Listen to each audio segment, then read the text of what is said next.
Hi and welcome to Captain News viewers. Captain Newsல ஒவ்வொரு வாரமும் கடந்த 7 நாட்கள்ன்ற ப்ரோக்ராம்ல நான் உங்களை சந்திக்கிறது ரொம்பவே சந்தோஷம். இந்த வாரம் இம்பார்ட்டன்டான இன்ட்ரெஸ்டிங் நியூஸ் எடுத்துட்டு நான் உங்களுக்காக வந்திருக்கேன். சோ நிகழ்ச்சிக்குள்ள போயிடலாமா? ஃபர்ஸ்ட் நம்ம பார்க்க போறது உள்ளூர் செய்திகள்.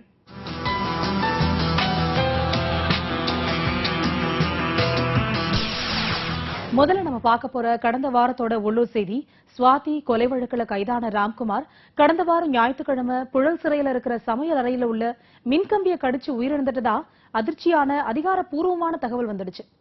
மறுநாள் ராம்குமாருக்கு ஜாமீன் மனு வழங்க நடக்க இருக்கிற இந்த நேரத்துல இப்படி அவரோட மரணம் ஒரு பெரிய சந்தேகத்தை கிளப்பிடுச்சுன்னே சொல்லலாம். அது மட்டும் இல்லாம ராம்குமாரோட அப்பா அவரோட வக்கீல் இது போலீசாரோட சதின்னு சொல்லியிருக்காங்க. பிரேத பரிசோதனையை தங்கள் தரப்பு மருத்துவர்கள் இருக்கணும்னு அவர்கள் தொடுத்த வழக்குன்னு இப்படி பல மர்மங்கள் இந்த தற்கொலை விஷயத்துல இருக்குங்க. அதை பத்தின செய்தியை பார்க்கலாம். சுவாதி கொலை வழக்கில் சென்னை புழல் சிறையில் அடைக்கப்பட்டிருந்த ராம்குமார் அண்மையில் சந்தேகத்திற்கு இடமளிக்கும் வகையில் உயிரிழந்தார். அவரது உடல் கிட்டத்தட்ட ஒரு வார காலமாக ராயப்பேட்டை அரசு மருத்துவமனையில் வைக்கப்பட்டுள்ளது. இந்நிலையில் ராம்குமாரின் உடலை பிரேத பரிசோதனை செய்ய எதிர்ப்பு தெரிவித்துள்ள அவரது தந்தை பரமசிவம் பிரேத பரிசோதனையின் போது தங்களது தரப்பு மருத்துவரையும் நியமிக்க வேண்டும் என்று கேட்டு வழக்கு தொடர்ந்திருந்தார். இந்த வழக்கு விசாரணையின் போது நீதிபதிகள் இருவரிடையே கருத்து மாறுபாடு ஏற்பட்டதால் 3வது அமர்வுக்கு மாற்றப்பட்டது. இந்நிலையில் ராம்குமார் பிரேத பரிசோதனை தொடர்பான வழக்கை கடந்த வியாழனன்று விசாரித்த நீதிபதி கிருபாகரன் இந்த வழக்கில் 5வது மருத்துவராக டெல்லி எய்ம்ஸ் மருத்துவரை நியமித்து உத்தரவு பிறப்பித்துள்ளார். செப்டம்பர் 27ஆம் தேதிக்குள் மருத்துவரை முடிவு செய்து பிரேத பரிசோதனையையும் முடிக்க அவர் ஆணையிட்டிருந்தார். இதனை எதிர்த்து மேல்முறையீடு செய்ய உள்ளதாக ராம்குமாரின் வழக்கறிஞர் சங்கரசுப்பு தெரிவித்துள்ளார். அடுத்து நம்ம பார்க்க போற உள்ளூர் செய்தி, கடந்த வாரம் திங்கட்கிழமை ஜம்மு காஷ்மீரோட உரி பகுதியில ராணுவ முகாமில் ஜெய்ஷ் இ முகமது தீவிரவாத குழு நடத்தின தாக்குதல்ல 18 ராணுவ வீரர்கள் உயிரிழந்துட்டாங்க. அதை பத்தின செய்தியை பார்க்கலாம். ஜம்மு காஷ்மீர் மாநிலத்தில் உள்ள யூரி ராணுவ முகாம் மீது நடந்த பயங்கரவாத தாக்குதலில் 18 பேருக்கும் மேற்பட்ட இந்திய ராணுவ வீரர்கள் கொல்லப்பட்டனர். தீவிரவாதிகள் 4 பேரும் சுட்டுக் கொல்லப்பட்டனர். இந்நிலையில் யூரி மற்றும் நவ்காம் பகுதியில் ராணுவ வீரர்கள் இரவு பகலாக தொடர்ந்து 24 மணி நேரமும் தேடுதல் வேட்டை நடத்தி வருகின்றனர். குறிப்பாக எல்லை கட்டுப்பாடு கோட்டு அருகே தீவிர கண்காணிப்பில் ஈடுபட்டுள்ளனர். இதனிடையே இந்த தாக்குதலுக்கு காரணமான லஷ்கர் இ தொய்பா உள்ளிட்ட தீவிரவாத அமைப்புகளின் முகாம்கள் மீது தாக்குதல் நடத்துவது தொடர்பாக பிரதமர் நரேந்திர மோடி மத்திய அமைச்சர்கள் மற்றும் முப்படை ராணுவ தளபதிகளுடன் ஆலோசனை நடத்தினார். மேலும் குடியரசுத் தலைவர் பிரணாப் முகர்ஜியை சந்தித்து மோடி விளக்கமளித்தார். இந்நிலையில் பாகிஸ்தான் தூதர் அப்துல் பாஷித்திற்கு இந்திய வெளியுறவுத்துறை செயலாளர் ஜெய்சங்கர் சம்மன் அனுப்பியுள்ளார். அதில் யூரி தாக்குதல் சம்பவம் குறித்து மத்திய அரசின் கண்டனத்தை பதிவு செய்துள்ளார். இதுகுறித்து டெல்லியில் செய்தியாளர்களிடம் பேசிய வெளியுறவுத்துறை செய்தி தொடர்பாளர் விகாஷ் ஸ்வரூப் உரிய விளக்கம் அளிக்கும்படி பாகிஸ்தான் தூதர் அப்துல் பாஷித்தை அறிவுறுத்தியுள்ளதாக கூறினார். அடுத்து நம்ம பார்க்க போற உள்ளூர் செய்தி காவிரி நதிநீர் பிரச்சனை பத்தி தாங்க.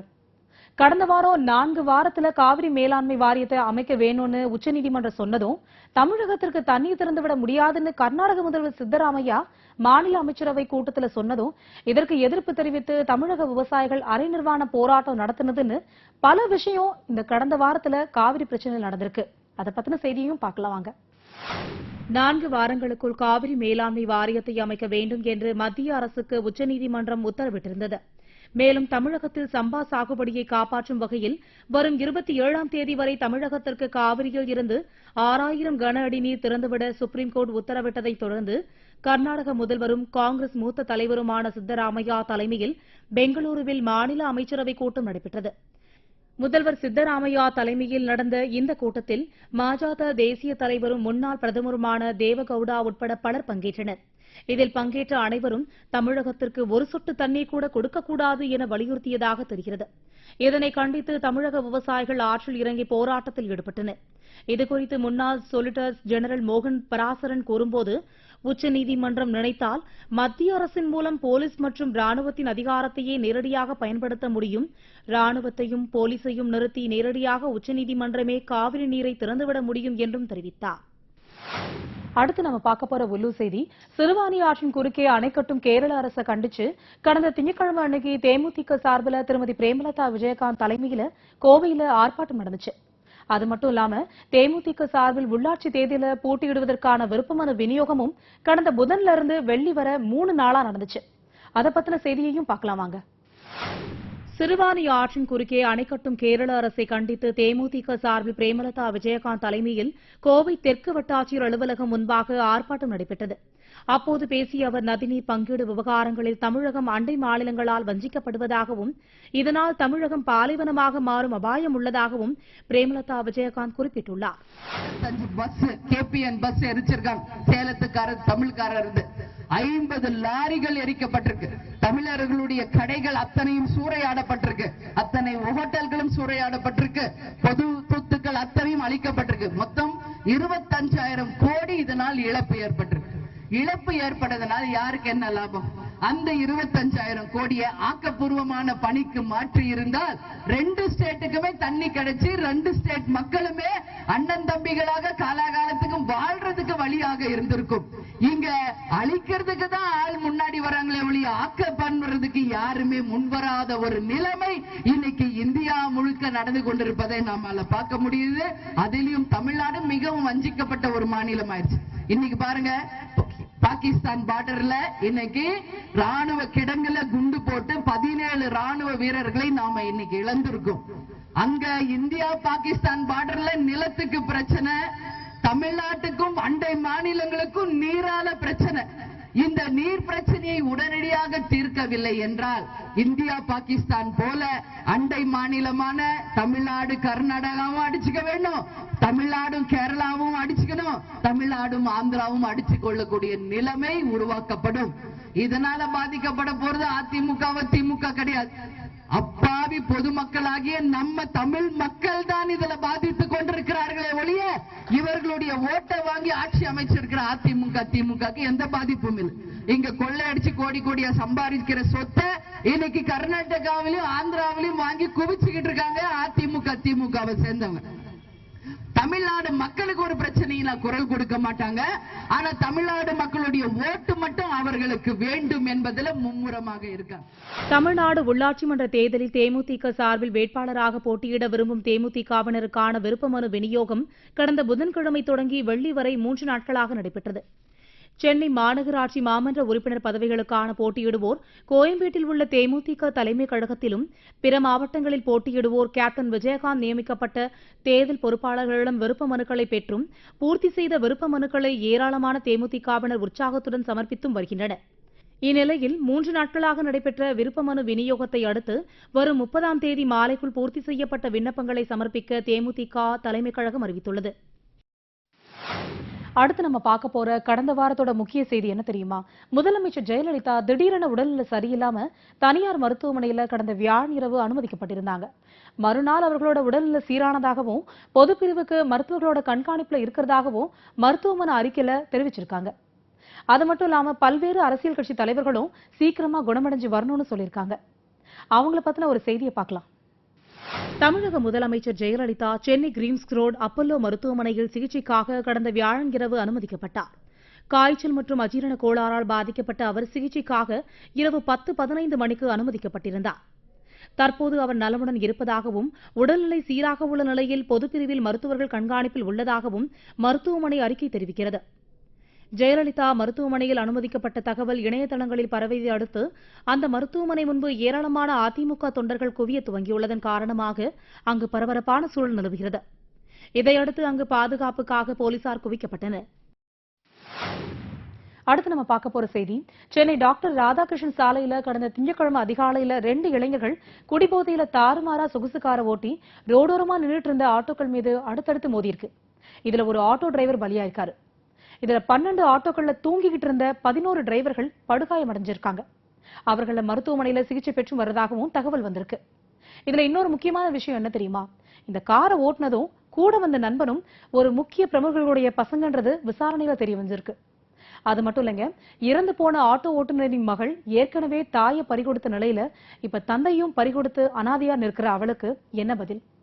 அதை பத்தின செய்தியை பார்க்கலாம். தீநகரைச் சேர்ந்த விகாஷ் மற்றும் அவரது நண்பரும் குடிபோதையில் தாறுமாறாக போர்ஷோ காரை ஓட்டி சென்று விபத்து ஏற்படுத்தியுள்ளனர். இதில் விகாஷ் என்பவர் உச்சநீதிமன்ற வழக்கறிஞரின் விஜய் ஆனந்த் என்பவரின் மகன் என்றும் அவர்தான் காரை ஓட்டி சென்றதாகவும் போலீசார் தெரிவித்துள்ளனர். விகாஷின் நண்பர் முன்னாள் இந்திய கிரிக்கெட் வீரரின் சகோதரர் என கூறப்படுகிறது. இருவரும் கடந்த வாரம் சேப்பாக்கம் நடந்த தமிழ்நாடு பிரீமியர் லீக் போட்டியில் இறுதிப் போட்டியில் வெற்றியை கொண்டாடும் வகையில் குடிபோதையில் சொகுசு காரை ஓட்டி விபத்து ஏற்படுத்தியது தெரியவந்தது. இந்நிலையில் காரை ஓட்டிய விகாஷை போலீசார் கைது செய்துள்ளனர். மேலும் அவரது நண்பரிடம் விசாரணை நடத்தி வருகின்றனர். இவ்விபத்து தொடர்பாக அடையார் போக்குவரத்து காவல்துறையினர் வழக்கு பதிவு செய்துள்ளனர். அடுத்து நம்ம பார்க்க போற செய்தி எல்லாரையுமே ரொம்பவே அதிர்ச்சியில உள்ளாக்குனதுன்னு கூட சொல்லலாங்க. டெல்லியில மக்கள் நடமாட்டம் அதிகம் உள்ள இடத்துல அத்தனை பேரும் கூடி வேடிக்கை பார்க்க ஒரு இளம் பெண்ணை அவரது முன்னாள் காதலன் 30 முறைக்கும் மேலா கத்திரிக்கோளால வெறித்தனமா குத்தி கொலை செஞ்ச செயல் கடந்த வாரம் நடந்திருக்கு. இந்த காட்சியை பார்க்கிற எல்லாரையுமே நடுங்க வச்சிடுச்சுன்னே சொல்லலாம். இதுல இன்னொரு விஷயம், அந்த சம்பவம் நடக்கும்போது 7 பேர் இருந்திருக்காங்க. அதுல ஒருத்தர் தடுக்க முயற்சி பண்ணும்போது அவன் கத்தியை காட்டி மிரட்டினால பின்வாங்கியிருக்காரு.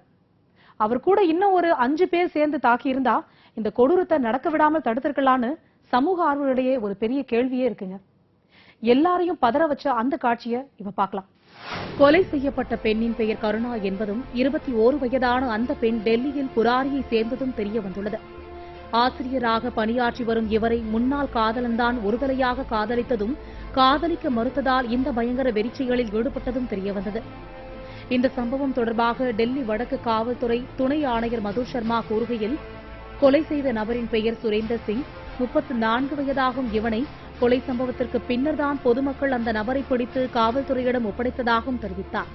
மேலும் இதுகுறித்து கருணாவின் சகோதரர் கூறுகையில், ரோஹிணி பகுதியில் சுரேந்தர் நடத்தி வந்த கம்ப்யூட்டர் பயிற்சி பள்ளி படித்து வந்த தனது சகோதரியை திருமணம் செய்து கொள்ளும்படி தொல்லை கொடுத்து வந்தார் என்பதும், இது தொடர்பாக 5 மாதங்களுக்கு முன் போலீசில் புகார் செய்தோம். போலீசார் நடவடிக்கை எடுக்காமல் இருதரப்பையும் அழைத்து சமாதானம் பேசி அனுப்பிவிட்டனர் என்றும், இப்போது எனது சகோதரியை அவர் கொலை செய்து விட்டார் என்றும் தெரிவித்தார். சுரேந்தருக்கு ஏற்கனவே திருமணமாகி அவரது விவாகரத்து வழக்கு நீதிமன்றத்தில் நடைபெற்று வருவது குறிப்பிடத்தக்கது. ஓகேங்க, நம்ம அடுத்தபடியா பார்க்க போற செய்தி என்ன தெரியுமா? கடந்த செவ்வாய்க்கிழமை மத்திய அரசோட ஸ்மார்ட் சிட்டி திட்டத்தின் கீழ் நகரங்களை தேர்வு செய்யும் 3வது கட்ட போட்டியில தமிழகத்தில இருந்து இன்னும் ஒரு 4 நகரங்கள் சேர்க்கப்பட்டிருக்கு. அதுல சங்க தமிழ் வளர்த்த மதுரையும், மாம்பழத்திற்கு பெயர் போனதிலிருந்து தங்கம் வென்ற மாரியப்பன் வரைக்கும் பெயர் போன சேலமும், ராஜராஜ சோழனுடைய சாம்ராஜ்யமா இருந்த தஞ்சாவூரும், தங்க கோவில் கொண்ட வேலூர் ஆகிய 4 நகரங்களும் தேர்வு செய்யப்பட்டிருக்கு. அதை பத்தின செய்தியும் பார்க்கலாம். ஸ்மார்ட் சிட்டி திட்டத்திற்கான 3வது பட்டியலை மத்திய அரசு கடந்த வாரம் வெளியிட்டது. இதில் தமிழகத்தில் மதுரை, சேலம், தஞ்சாவூர், வேலூர் மற்றும் பிரதமர் மோடியின் தொகுதியான வாரணாசி உள்ளிட்ட 27 நகரங்கள் இடம் பிடித்துள்ளன. இந்த பட்டியலை வெளியிட்ட மத்திய நகர்ப்புற மேம்பாட்டுத்துறை அமைச்சர் எம் வெங்கையா நாயுடு கூறும்போது, ஸ்மார்ட் சிட்டி திட்டத்தின் கீழ் நடப்பு நிதியாண்டில் 12 மாநிலங்களைச் சேர்ந்த 27 நகரங்கள் தேர்வு செய்யப்பட்டுள்ளன. இதற்கான போட்டியில் 63 நகரங்கள் இடம் பிடித்திருந்தன. எனினும் பல்வேறு அளவுகோல்களின் அடிப்படையில் 3 சுற்றுகளாக நடைபெற்ற போட்டியின் அடிப்படையில் இந்த பட்டியல் இறுதி செய்யப்பட்டது என்றார். ஓகேங்க, அடுத்தபடியா நம்ம பார்க்க போற செய்தி, சென்னையில விமான நிலையம் சின்னமலை இடையே மெட்ரோ ரயில் சேவை கடந்த புதன்கிழமை அன்னைக்கு துவக்கி வைக்கப்பட்டிருக்கு. அதை பத்தின செய்தியும் பார்க்கலாம். சென்னை விமான நிலையம் சின்னமலை இடையிலான மெட்ரோ ரயில் பயணிகள் சேவையை வீடியோ கான்பரன்ஸ் மூலம் முதல்வர் ஜெயலலிதா கடந்த புதன்கிழமை துவக்கி வைத்தார். அத்துடன் விமான நிலையம், மீனம்பாக்கம், நங்கநல்லூர் சாலை, கிண்டி, சின்னமலை மற்றும் பரங்கிமலை மெட்ரோ ரயில் நிலையங்களையும் திறந்து வைத்தார். மேலும் மத்திய அமைச்சர் வெங்கையா நாயுடு, பொன் ராதாகிருஷ்ணன், முக்கிய பிரமுகர்கள் மற்றும் பத்திரிகையாளர்கள் அழைத்து செல்லப்பட்டனர். பின்னர் பயணிகளுக்கான ரயில் இயக்கப்படும் என்றும், இந்த வழித்தடத்திலும் 15 நிமிடங்களுக்கு ஒரு ரயில் சேவை இயக்கப்படும் என்றும் எதிர்பார்க்கப்படுகிறது. ஏற்கனவே 2015 ஜூனில் ஆலந்தூர் முதல் கோயம்பேடு வரை மெட்ரோ ரயில் சேவை துவங்கப்பட்டது குறிப்பிடத்தக்கது. கடைசியா நம்ம பார்க்க போற உள்ளூர் செய்தி, கோவையில கடந்த வாரம் வியாழனன்று இந்து முன்னணி செய்தி தொடர்பாளர் சசிகுமார் மர்ம நபர்களால் நள்ளிரவு வெட்டி படுகொலை செய்யப்பட்ட சம்பவம் தாங்க. இந்த சம்பவத்தால கோவை மாவட்டமே ரொம்பவே பரபரப்பா ஆயிருக்குன்னே சொல்லலாம். அதனால ஏராளமான போலீசாரும் குவிக்கப்பட்டிருக்காங்க. அதை பத்தின செய்தியை பார்க்கலாமாங்க. கோவை இந்து முன்னணியின் செய்தி தொடர்பாளர் சசிகுமார் தனது பணிகளை முடித்து நள்ளிரவில் வீடு திரும்பிக் கொண்டிருந்தார். கோவை சுப்பிரமணியன் பாளையம் சக்கரை விநாயகர் கோவில் அருகே அவர் வந்து கொண்டிருந்தபோது அப்பகுதியில் பதுங்கியிருந்த மர்ம நபர்கள் சிலர் அவரை வழிமறித்து ஆயுதங்களால் தாக்கியதாக கூறப்படுகிறது. இதில் பலத்த காயமடைந்து உயிருக்கு போராடிய சசிகுமாரை மீட்டு அப்பகுதியினர் மருத்துவமனைக்கு கொண்டு சென்றனர். ஆனால் சிகிச்சை பலனின்றி வழியிலேயே சசிகுமார் பரிதாபமாக உயிரிழந்தார். இச்சம்பவத்தை அடுத்து அப்பகுதியில் பதற்றம் ஏற்பட்டுள்ளது. இதனால் பதற்றத்தை தணிக்க ஏராளமான போலீசார் அங்கு குவிக்கப்பட்டுள்ளனர். இதனிடையே தமிழகத்தில் இந்து முன்னணி அமைப்பினர் தொடர்ந்து படுகொலை செய்யப்பட்டு வருவதாக குறிப்பிட்ட அந்த அமைப்பின் மாநில தலைவர் காடேஸ்வரா, மாநில உளவுத்துறை சரியாக பணியாற்றாததே இதற்கு காரணம் என விமர்சித்தார். ஒரு ஷார்ட் கமர்ஷியல் பிரேக் அப்புறமா கடந்த 7 நாட்கள் ப்ரோக்ராம்ல சந்திக்கலாம்.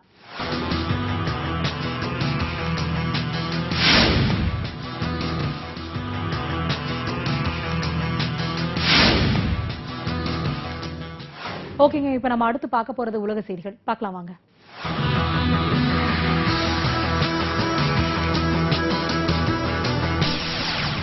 முதல்ல நம்ம பார்க்க போற உலக செய்தி, ஸ்வீடன் நாட்டுல சைக்கிள்ல பயணம் செய்வோருக்கான ஏர்பேக் அறிமுகப்படுத்தியிருக்காங்க.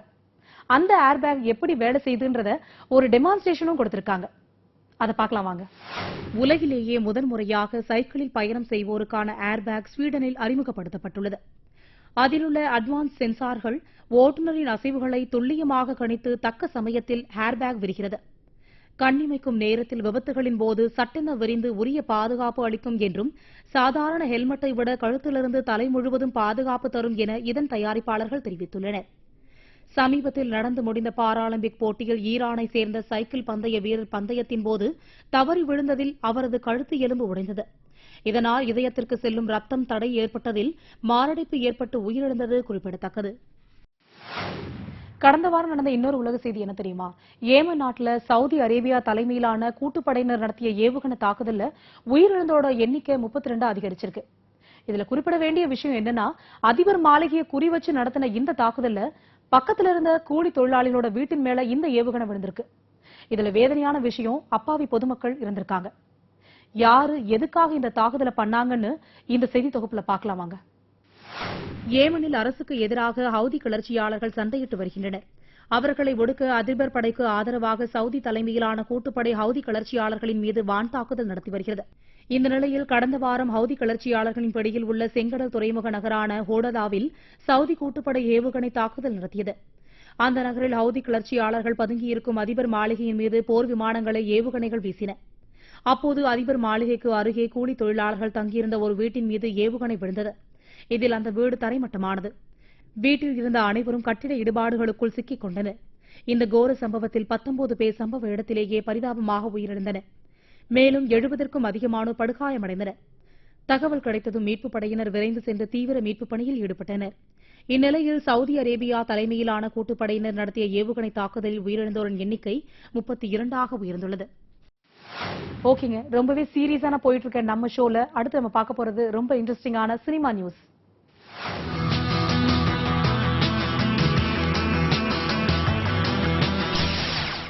முதல்ல நம்ம பார்க்க போற சினிமா நியூஸ், தனுஷோட தயாரிப்புல வெற்றிமாறனோட இயக்கத்துல வெளியான 3 தேசிய விருதுகளை வாங்கின திரைப்படம் விசாரணை ஆஸ்கர் விருதுக்கு பரிந்துரை செய்யப்பட்ட விஷயம் தாங்க. இதுக்கு முன்னாடி ஷங்கரோட 2 படங்கள், அதாவது ஜீன்ஸ், இந்தியன், அதுக்கப்புறமா 2000ல ஹேராம் ஆஸ்கருக்கு பரிந்துரைக்கப்பட்டிருக்கு. இது ரொம்பவே குறிப்பிட வேண்டிய விஷயம் தானே. அடுத்தபடியா ஆஸ்கருக்கு போக போற விசாரணை பத்தி தாங்க நம்ம பார்க்க போறோம். ஆண்டுதோறும் சர்வதேச அளவில் சிறந்த திரைப்படங்களுக்கு திரையுலகின் மிக உயரிய விருதான ஆஸ்கர் விருது வழங்கப்பட்டு வருகிறது. இந்நிலையில் உலகின் பல்வேறு நாடுகளின் திரைப்படங்கள் பங்கேற்கும் போட்டிக்கு விசாரணை, சாய்ரத், உத்தா பஞ்சாப் உள்ளிட்ட பல படங்கள் பரிந்துரை செய்யப்பட்டிருந்தன. அவற்றில் இயக்குநர் வெற்றிமாறன் இயக்கியுள்ள விசாரணை தமிழ் படத்தை கேத்தன் மேத்தா தலைமையிலான நடுவர் குழு ஒருமனதாக தேர்ந்தெடுத்துள்ளது. விசாரணை திரைப்படம் ஆஸ்கர் விருதிற்கு பரிந்துரை செய்யப்பட்டுள்ளது மகிழ்ச்சி அளிப்பதாக சமுத்திரகனி தெரிவித்துள்ளார். சமூகத்திற்கு பயன்படும் திரைப்படங்களை இயக்குநர்கள் இயக்க வேண்டும் என்றும் அவர் வலியுறுத்தியுள்ளார். இப்ப நம்ம பார்க்க போற சினிமா நியூஸ் என்ன தெரியுமா? சூப்பர் ஸ்டார் ரஜினிகாந்த் நடிக்கும் 2.0 படத்துல டாக்டர் ரிச்சர்ட் என்ற சயின்டிஸ்டா அக்ஷய்குமார் மெயின் வில்லனா நடிக்கிறது நம்ம எல்லாருக்கும் தெரியும் இல்லையா? அதுக்கப்புறமா இன்னொரு வில்லனும் நடிக்க வச்சிருக்காராம் சங்கர். அந்த வில்லன் யாருன்றத பார்க்கலாம் வாங்க.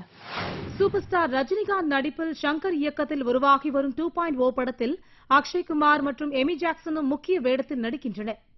படத்தில் டாக்டர் ரிச்சர்ட் என்ற விஞ்ஞானியாக நடிக்கும் அக்ஷய்குமார் தான் முக்கிய வில்லன். தற்போது மேலும் ஒரு நடிகரை வில்லன் ரோலில் நடிக்க வைத்து வருகிறார் சங்கர். திருஷ்யம் படத்தில் மோகன்லாலை அடித்து உதைத்து உண்மையை சொல்ல வைக்க போராடும் போலீஸ் கான்ஸ்டபிளாக நடித்த கலாபவன் சாஜன் தான் அது. அவருக்கு 2.0 முக்கிய கதாபாத்திரம் என கூறப்படுகிறது. அடுத்து நம்ம பார்க்க போற ரொம்ப இன்ட்ரெஸ்டிங்கான சினிமா நியூஸ் என்ன தெரியுமா? ரெமோ ட்ரெய்லர் பத்தி தாங்க.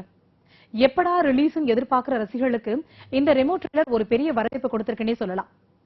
அது மட்டும் இல்லாம சிவகார்த்திகேயனோட படம் எல்லாமே எல்லா தரப்பினரையும் கவர்ந்துரும். அதுலயும் முக்கியமா சின்ன பசங்களை ரொம்பவே கவர்ந்துரும். அந்த வகையில இந்த ட்ரெய்லர் ரொம்பவே ரொமான்ஸ், காமெடின்னு கலக்கி இருக்கிறது தெரியுது. இதுல இன்னொரு விஷயம் ரீசெண்டா வந்திருக்குங்க. அது என்ன தெரியுமா? ஹாலிவுட் நடிகை மர்லின் மன்ரோவோட ஒரு புகைப்படம் ரொம்பவே ஃபேமஸ் இல்லையா? அந்த புகைப்படத்தை மாதிரியே இவரும் மர்லின் மன்றோ மாதிரி ஒரு போட்டோல கலக்கியிருக்காரு. எப்படி இருக்குன்றத பார்க்கலாம் வாங்க. ஒரு மாதிரி இதே சத்யம் தியேட்டர்ல நம்ம பேனரும் வரணும். இன்னைக்கே கேஸ் ரவிக்குமாரை பாக்குறோம், தெரிக்க விடுறோம்.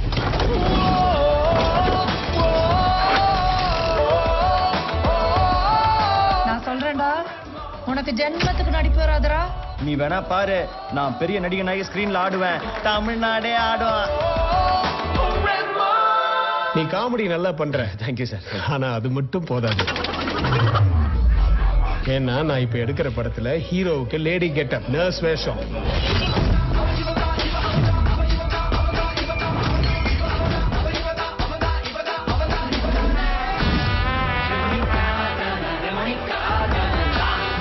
இந்த மாதிரி சாதாரண பசங்களுக்குலாம் எல்லா வாய்ப்பும் கிடைக்காது காவ்யா. நாங்க தான் ஏற்படுத்திக்கணும். ஓய் செல்ஃபி. I love you. இது கிரைம். பெரிய பிரச்சனைமா. காதலிக்கிற பொண்ணு கிடைக்கணும்னு முயற்சி பண்ணாதவன் அந்த பொண்ணு கிடைக்கலன்னு வருத்தப்படுறதுக்கு தகுதியே இல்லாதவன். தட்டி தட்டி தாக்க போறான், ஏச்ச போட்டு தூக்க போறான். ஒரு நல்ல வானும் இது உள்ள வானும் நல்ல காதலனும் ஒன்னா சேர்ந்தாரேமோ. கீழே இருந்து மேல ஏறி வந்துட்டானே, நெத்த போல இல்ல ஆளே மாறிட்டானே.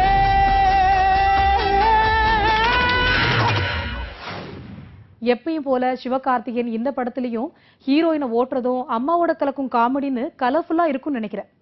எனிவே உங்களை மாதிரியும் படம் ரிலீஸ்க்காக நானும் வெயிட் பண்றேன். ஓகேங்க, நம்ம அடுத்து பார்க்க போற நியூஸ் தனுஷோட தொடரி படத்தை பத்தி தான். பிரபு சாலமன் இயக்கத்துல தனுஷ், கீர்த்தி சுரேஷ் நடித்திருக்கும் படம் தொடரி. இந்த படம் கடந்த வியாழனன்று வெளியாயிடுச்சு. இந்த படம் ரசிகர்களிடையே ஒரு பெரிய வரவேற்பை பெற்றிருக்குன்னு கூட சொல்லலாம். இந்த படத்துக்கு ஒரு சிக்கல் வந்திருக்கதா தகவல் வந்திருக்கு. அது என்னன்னு பார்க்கலாம் வாங்க. தனுஷின் வித்தியாசமான நடிப்பில் கீர்த்தி சுரேஷ் நாயகியாக நடிக்கும் பிரபு சாலமன் இயக்கியுள்ள படம் தொடரி. இந்த படம் கடந்த வியாழன் வெற்றிகரமாக வெளியாகியுள்ளது. படத்தை பார்த்த சில ரசிகர்கள் படம் நன்றாக இருக்கிறது என்று தங்களது கருத்துக்களை சமூக வலைதளங்களில் பகிர்ந்து வருகின்றனர். இந்நிலையில் இந்த படம் கர்நாடகாவில் வெளியாகவில்லை என்று பலர் கூறி வருகின்றனர். இதனால் படத்தின் பாக்ஸ் ஆபீஸில் சிக்கல் ஏற்படும் என்று கூறப்படுகிறது.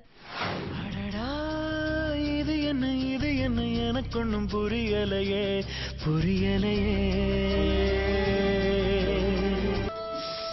நல்ல சுகமா இருக்குப்பா. உடனே ஒர்க் அவுட் ஆகிற மாதிரி ஏதாவது கவிதை இருக்கு? பெண்ணே பெண்ணே பெண்ணே. ஒரு ட்ராக்ல ஓடிக்கிட்டு இன்னொரு ட்ராக்ல தாண்டுவோம். தாண்டின வேகத்துல அப்படி இன்னொரு ட்ராக்குக்கு ஜம்ப் பண்ணுவோம்.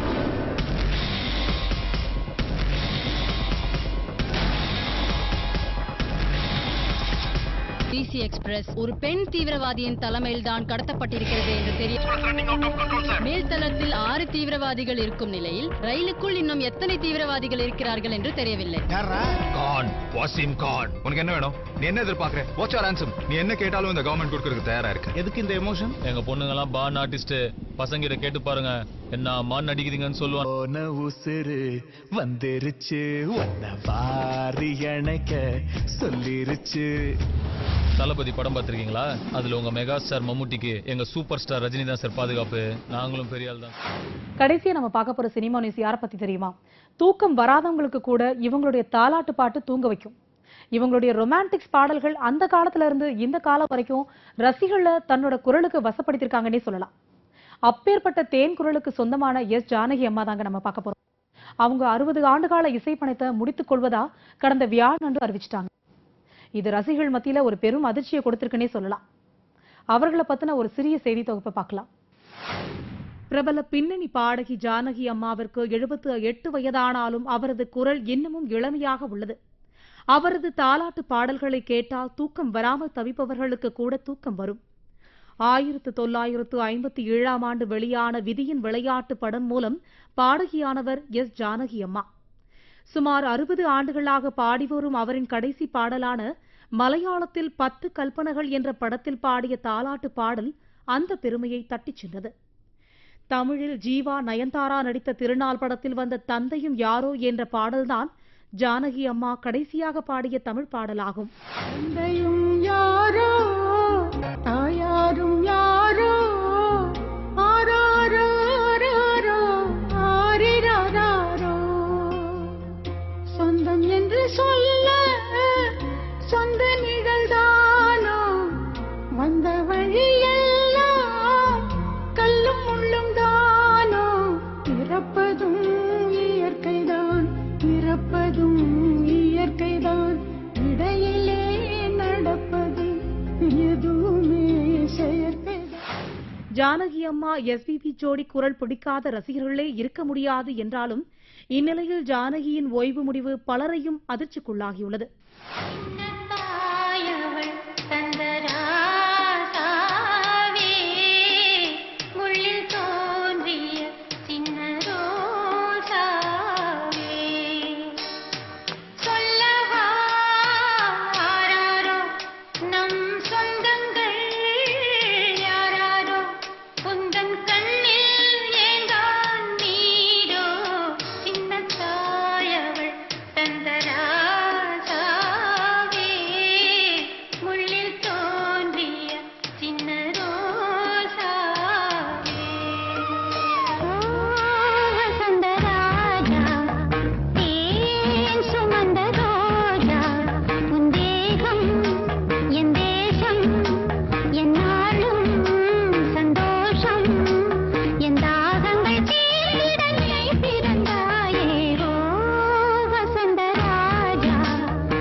ஒரு ஷார்ட் கமர்ஷியல் பிரேக் அப்புறமா கடந்த 7 நாட்கள் ப்ரோக்ராம்ல சந்திக்கலாம்.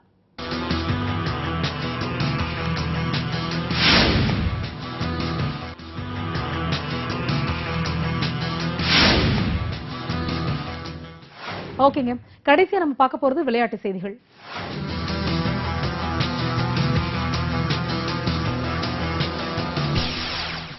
முதல்ல நம்ம பார்க்க போற கடந்த வாரத்தோட sports news. Tamil Nadu premier league இறுதி ஆட்டம் கடந்த வாரம் சண்டே நடந்துச்சு.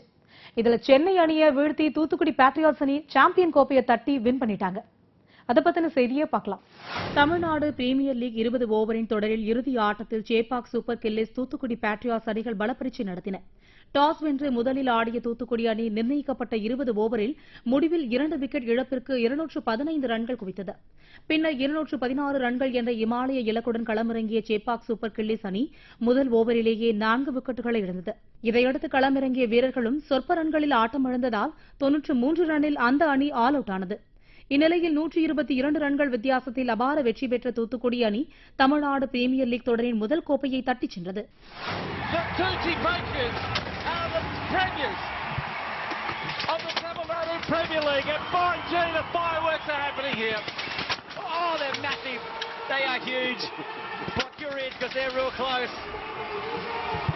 Congratulations to the Patriots, deserving winners, and celebrations all around. They'll continue well into the night. It's amazing. Celebrations. This incredible region of southern eastern India. So it was an absolute seamless. ஓகேங்க, இந்த வாரம் நடந்த எல்லா நியூஸும் உங்களுக்கு ரொம்பவே இன்ட்ரெஸ்டிங்காகவும் யூஸ்ஃபுல்லாகவும் இருந்திருக்கும்னு நினைக்கிறேன்.